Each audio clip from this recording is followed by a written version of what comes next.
আজকের ক্লাসে আমরা সংনমতা গুণক বা কম্প্রেসিবিলিটি ফ্যাক্টর জেড সম্পর্কে আলোচনা করব। ঠিক আছে, কম্প্রেসিবিলিটি ফ্যাক্টর বা সংকোচনশীলতা গুণক একে বলা হয়। তো আমরা প্রথমত জানি যে এক মোল আদর্শ গ্যাসের ক্ষেত্রে লেখা যায় PV is equal to RT, যেখানে পি মানে হচ্ছে চাপ, ভি মানে হচ্ছে আয়তন, আর মানে হচ্ছে ইউনিভার্সাল গ্যাস কনস্ট্যান্ট, আর টি মানে হচ্ছে টেম্পারেচার ইন অ্যাবসলিউট স্কেল। এটা আমরা জানি। এটা হচ্ছে আদর্শ গ্যাসের ক্ষেত্রে। আদর্শ গ্যাসের ক্ষেত্রে এক মোল যদি গ্যাস হয় সেই ক্ষেত্রে আমরা এটা লিখতে পারবো। ঠিক আছে, কিন্তু বাস্তব গ্যাসের ক্ষেত্রে দেখা যায় কি না, বাস্তব গ্যাসের ক্ষেত্রে PV not is equal to RT হয়, অর্থাৎ পিভি সমান সমান পিভি আরটির সঙ্গে সমান হয় না। আদর্শ গ্যাসের জন্য হয়, বাস্তব গ্যাসের ক্ষেত্রে হয় না। ঠিক আছে, এটা হচ্ছে বাস্তব গ্যাসের ক্ষেত্রে। বোঝা গেল? এখন আমি ধরি যে PV is equal to Z into RT. ঠিক আছে, এটা কি কার জন্য? এটা হচ্ছে বাস্তব গ্যাসের ক্ষেত্রেই এটা মানে আমরা ধরে নিলাম। ঠিক আছে, এখন এই যে জেড লিখলাম, এই জেডটাকে আমরা বলবো কম্প্রেসিবিলিটি ফ্যাক্টর বা সংনমতা গুণক।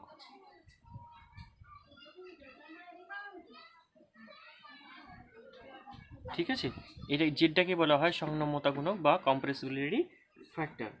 এখন আদর্শ গ্যাসের ক্ষেত্রে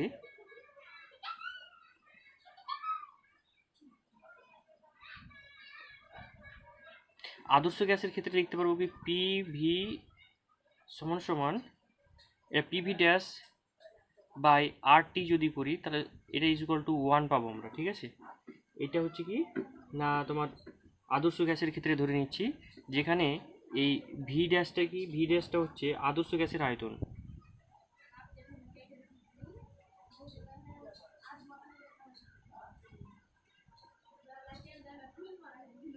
আদর্শ গ্যাসের আয়তন।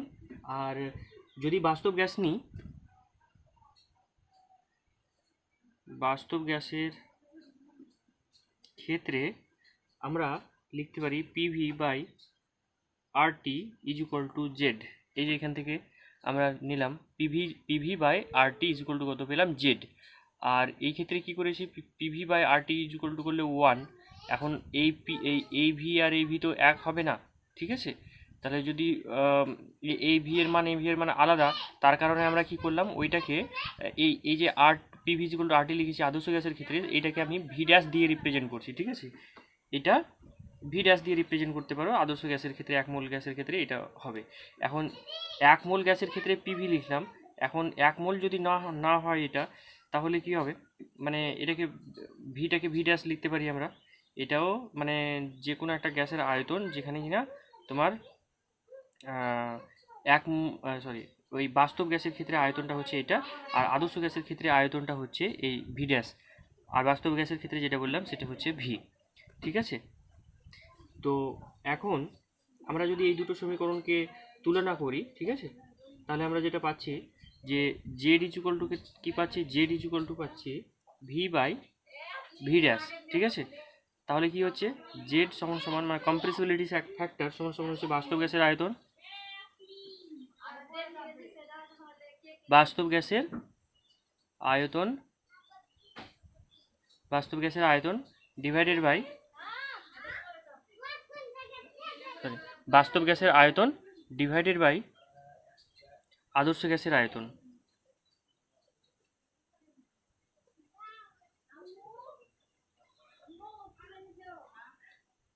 ঠিক আছে, হয়ে গেল। এখন আমরা তাহলে Z is equal to V by V dash পাচ্ছি, মানে বাস্তব গ্যাসের আয়তন ডিভাইডেড বাই আদর্শ গ্যাসের আয়তন। এখন যদি জেড এর মান 1 হয়, যদি আমরা এখান থেকে কন্ডিশন কতগুলো বলবো, এক নম্বর কন্ডিশন দেখো, এক নম্বর condition Z is Z greater than 1 হবে কখন না, এখানে তাকাই, যদি V greater than V dash হয়, যদি V greater than V dash হয়, অর্থাৎ আদর্শ গ্যাসের যে পরিমাণ আয়তন ওই একই উষ্ণতা মানে চাপে ওই গ্যাসের যদি আদর্শ সেটা যদি মানে বাস্তব গ্যাস হতো তাহলে তার আয়তনটা বেশি হতো। ঠিক আছে, তাহলে যদি এরকম হয় তাহলে জেড গ্রেটার দ্যান 1 হবে। সেই ক্ষেত্রে বলবো যে বাস্তব গ্যাসের তুলনায় আদর্শ গ্যাসের তুলনায় বাস্তব গ্যাসটা কম সংকোচনশীল। ঠিক আছে, কম সংকোচনশীল মানে হচ্ছে সংকুচিত হয়ে আয়তনটা কমাতে পারে না। ঠিক আছে, এক্ষেত্রে বাস্তব গ্যাসটা মানে কম সংকোচনশীল আর আদর্শ গ্যাসটা বেশি সংকোচনশীল। তো সেই ক্ষেত্রে মানে যেটা বলা হলো যে ভি যখন ভি ড্যাশ থেকে বড় হবে, অর্থাৎ জেড গ্রেটার দ্যান 1 হবে, তখন কী হবে, বাস্তব গ্যাসটি আদর্শ গ্যাসের তুলনায় কম সংকোচনশীল হবে। আর যদি এরকম হয় 2 নম্বর কেস, এটা বলে দিই, V less than V dash যদি হয় তাহলে সেই ক্ষেত্রে কী হবে, জেড লেস দ্যান 1 হবে। ঠিক আছে, নিচেরটা বড় ওপরটা ছোট, এরকম যদি হয় সেই ক্ষেত্রে কী হবে, বাস্তব গ্যাসটি কী হচ্ছে, নিশ্চয়ই এটা বেশি পরিমাণে সংকুচিত হচ্ছে বলেই তো ছোট হচ্ছে। বাস্তব গ্যাসটি আদর্শ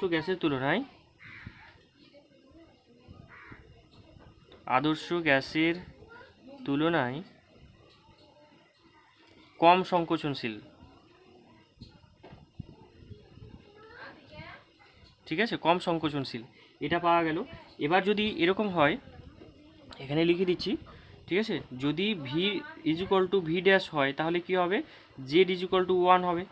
তাহলে সেই ক্ষেত্রে কি হবে না, সেই ক্ষেত্রে মানে বাস্তব গ্যাসটি আদর্শ গ্যাসের মতো কি করবে, আচরণ করবে।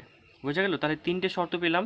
তাহলে কম্প্রেসিবিলিটি ফ্যাক্টর যদি গ্রেটার দ্যান 1 হয়, কম্প্রেসিবিলিটি ফ্যাক্টর গ্রেটার দ্যান যদি লেস দ্যান যদি 1 হয়, তাহলে সেই ক্ষেত্রে বাস্তব গ্যাসগুলো মানে আদর্শ গ্যাসের সঙ্গে ডিভিড কিভাবে হয়, কোনটা বেশি সংকোচনশীল হয়, সেটা কিন্তু আমরা এখান থেকে পরিষ্কারভাবে জানতে পারলাম। ঠিক আছে, তাহলে যেটা দেখলাম যে জেড এর মান যদি 1 হয়, সেই ক্ষেত্রে কোনো গ্যাসের ক্ষেত্রে যদি জেড এর মান 1 হয় তাহলে সেই ক্ষেত্রে গ্যাসটি আদর্শ গ্যাসের মতো আচরণ করবে। কিন্তু যদি জেড এর মান গ্রেটার দ্যান 1 হয় বা জেড এর মান লেস দ্যান 1 হয়, সেই ক্ষেত্রে কিন্তু গ্যাসটি আদর্শ গ্যাস থেকে আলাদা রকম বিহেভ করবে, অর্থাৎ তখন তাকে আমরা কি বলবো, বাস্তব গ্যাস বলবো। তখন সেটা আদর্শ গ্যাসের মতো কিন্তু হবে না। বোঝা গেল? এখন ওই জন্য বলা হচ্ছে কি, জেড এর মান 1 অপেক্ষা কম বা বেশি হলে গ্যাসটির বাস্তব গ্যাসের মতো আচরণ করে। ঠিক আছে, আর মানে এই ক্ষেত্রে আমরা কি না, জেড এর মান যদি গ্রেটার দ্যান 1 হয়, ঠিক আছে, তাহলে বাস্তব গ্যাসের এই বিচ্যুতিটিকে বলি আমরা ধনাত্মক বিচ্যুতি।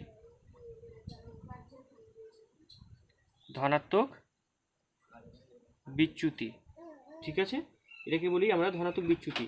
কিন্তু যদি জেড এর মান লেস দ্যান 1 হয়, তাহলে সেই ক্ষেত্রে আমরা বলি ঋণাত্মক বিচ্যুতি।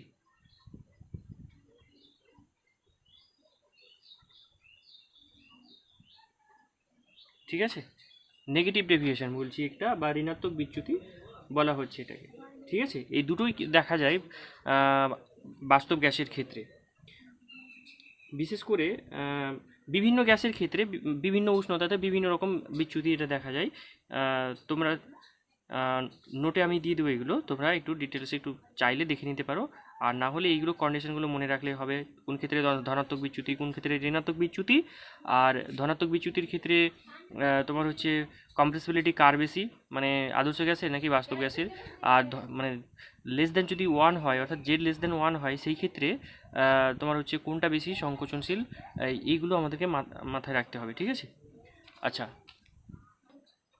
এরপরে যেটা আমরা পড়বো সেটা হচ্ছে কি, অবস্থার অবনমিত সমীকরণ বা অনুরূপ অবস্থার সূত্র, বা এটাকে বলা হচ্ছে রিডিউসড ইকুয়েশন অফ স্টেট। আর আরেকটা বলা হয় এটাকে ল অফ করসপন্ডিং স্টেট। এটাকে আরেকটা জিনিসের নাম ডাকা হয় কি, ল অফ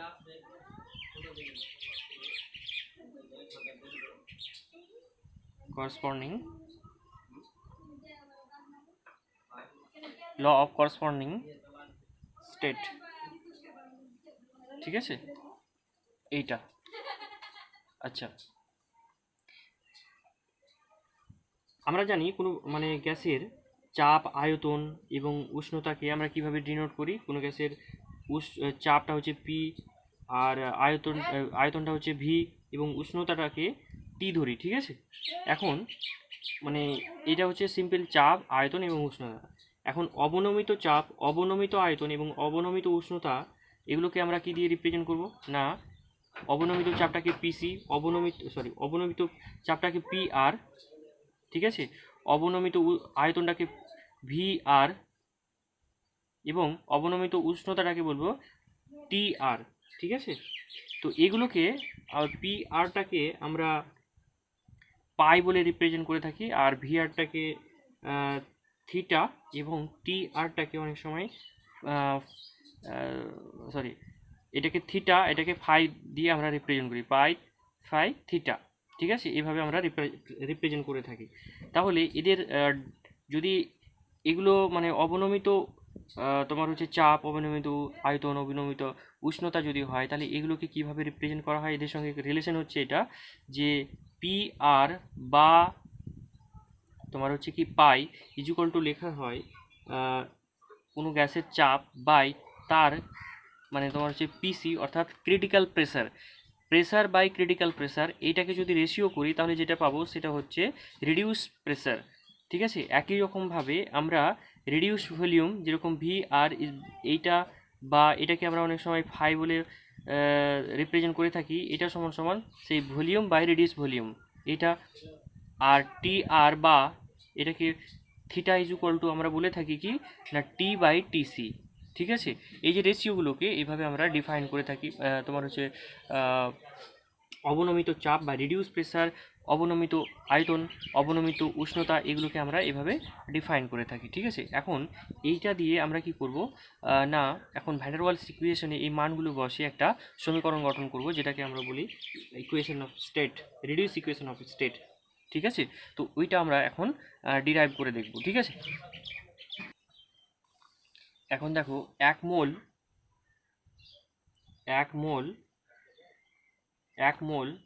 বাস্তব গ্যাসের ক্ষেত্রে, ভ্যান ডার ওয়ালস সমীকরণ কি বলছে?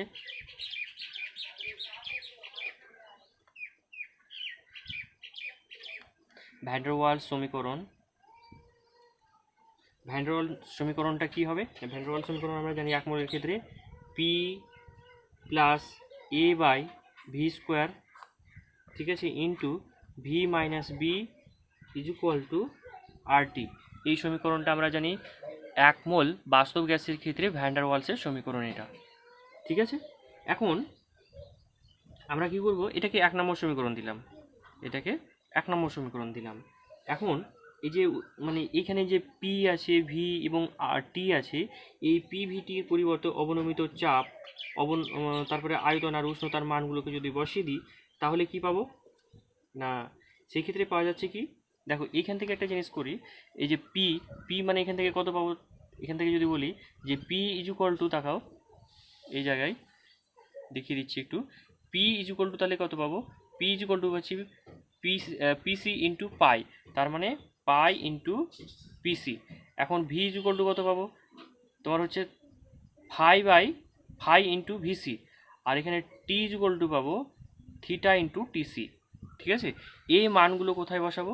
এই মানগুলো এই তোমার হচ্ছে ভ্যান ডার ওয়ালস ইকুয়েশনে বসিয়ে দেবো, দিয়ে যে মানগুলো পাচ্ছি সেগুলো এবার খেয়াল করি, ঠিক আছে?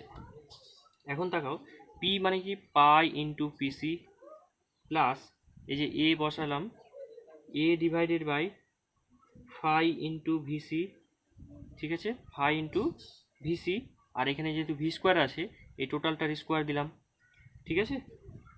এটা হয়ে গেল প্রথম টার্মটা। এবার দ্বিতীয় টার্মটা কি আছে? দ্বিতীয় টার্মটা আছে কি ভি, তার মানে কি phi into VC minus B, বুঝে গেল? এটা পাচ্ছি, এটা সমান কত আর, আর টিসি টি মানে কি থিটা ইন্টু টিসি,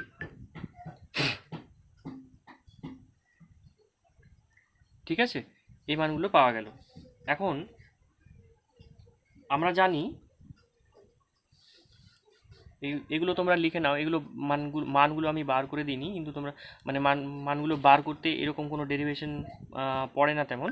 তোমরা মানগুলো মনে রাখবে শুধু, যে এর আগে আমরা মানে যে রিডিউস ক্রান্তিক উষ্ণতা, ক্রান্তিক চাপ, ক্রান্তিক আয়তনগুলো পড়েছিলাম, তার কিন্তু একটা নির্দিষ্ট মান আছে, ঠিক আছে, in terms of van der Waals constant, van der Waal constant দিয়ে আছে। ভিসি ইজ ইকুয়াল টু আমরা সেখানে দেখেছিলাম 3b, ঠিক আছে, মানগুলো বের করেছিলাম। VC is equal two 3b, এই মানটা বের করা হয়েছিল। একই রকমভাবে ওখান থেকে যদি ক্যালকুলেশন করা যায়, তাহলে পিসি ইজ ইকুয়াল টু বেরোবে a/27b², ঠিক আছে। আর টিসির মানটা বেরোবে 8a/27rb। এই কটা মান কিন্তু তোমাদের অবশ্যই মাথায় রাখতে হবে, মুখস্থ করে রাখতে হবে, ঠিক আছে। আচ্ছা, এই মানগুলো কি কিন্তু এবার আমরা বসিয়ে দেবো, ঠিক আছে। এই মানগুলি এই যে সমীকরণ, এটা আমরা দিলাম 2 নম্বর সমীকরণ। তাহলে আমরা এই মানগুলো 2 নম্বর সমীকরণে বসিয়ে পাবো কি পাবো, পিসির মান আমরা কত বসাবো, মানে এইখানে মানগুলো যেগুলো পেয়েছি সেই মানগুলো এখানে আমরা কী করবো, পুট করে দেবো।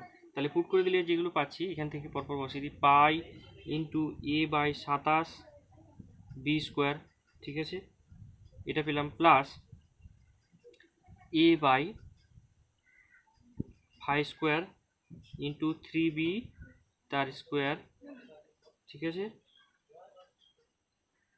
এটা পেলাম, into 5 into 3b minus b সমান হচ্ছে r ইন্টু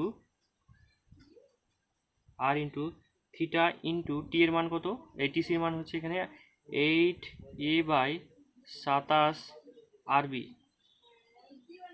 ঠিক আছে। এই মানগুলো যদি আমরা মানে এবার ক্যালকুলেশন করি, কাটাকুটি করি, তাহলে যেটা দেখতে পাবো সেটা কি হবে, এটা যদি ক্যালকুলেশন করি সেটা দাঁড়াবে, এখান থেকে আমরা যেটা করব সেটা হচ্ছে a/27b² কমন নিয়ে নেব, ঠিক আছে। a/27b² কমন নিয়ে নিয়ে যেটা পাবো, pi plus 3π² into b into 3π minus 1, ঠিক আছে, সমান কত, a/27, এখান থেকে a/27b ইন্টু 8 পড়ে থাকলো ইন্টু থিটা পড়ে থাকলো, ঠিক আছে, মানে আর এখান থেকে কেটে গেল, এটা পড়ে থাকলো, বুঝে গেল। বা এখান থেকে আমরা কি, এই যে এখান থেকে কমন নিচ্ছি, এইটা আর এটার থেকে কেটে ফেলবো, তাহলে যেটা পড়ে থাকবে এখানে এদিকটাই পড়ে থাকছে কি, পাই প্লাস 3/5² ইন্টু 3π, এই যে 3π, এখানে বি আর বি এই তো কেটে গেল, 3π মাইনাস 1, ঠিক আছে, ইজ ইকুয়াল টু 8 থিটা। এখান থেকে এইটা আর এটা কেটে গেল, ঠিক আছে, এখান থেকে যদি কাটি, এই বি আর বি কেটে গিয়ে এখানে নিচে বি থাকবে, a/27b, আর এখানে থাকছে a/27b, এটা কেটে যাবে এই দুই দিক থেকে, তাহলে এটা পড়ে থাকবে, ঠিক আছে। এটা হচ্ছে 3 নম্বর সমীকরণ ধরো, ঠিক আছে। তাহলে এই 3 নম্বর সমীকরণটিকে এই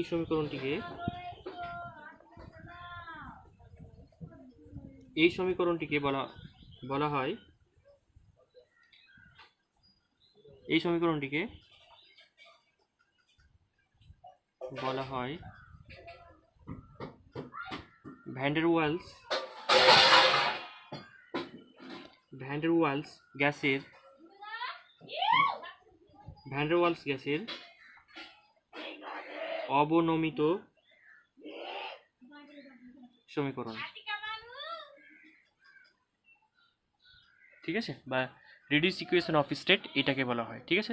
তাহলে আজকে এই পর্যন্তই, আর আমি গ্যাসের চ্যাপ্টারটা এখানেই ক্লোজ করলাম। এখান থেকে কোশ্চেন অ্যান্সার এর পরে যদি সময় পাই একদিন আলোচনা করব। আজকে এই গ্যাসের চ্যাপ্টারটা এখান থেকেই শেষ করলাম, ঠিক আছে।